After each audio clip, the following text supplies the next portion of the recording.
Okey bang, untuk kereta Recon ni, ramai sangat yang mindset dekat orang Malaysia, especially orang Malaysia adalah kereta Recon ni sama dengan kereta orang kaya. Betul ke statement tu bang? Statement tu sebenarnya dia very subjektif.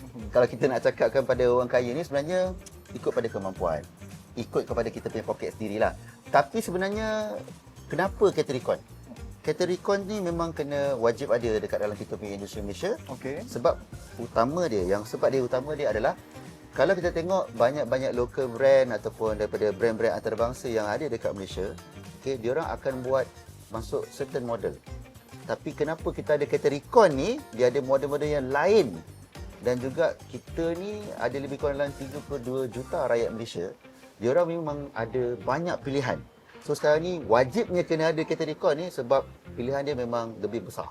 Dan persoalannya mengatakan sama ada kereta Recon ni adalah untuk orang kaya atau tidak, jawapannya tak. Sebenarnya kereta Recon ni adalah kereta yang mampu milik. Mampu milik. Mampu milik. Tapi dia tertakluk kepada terma dan syarat lah. Terima kasih.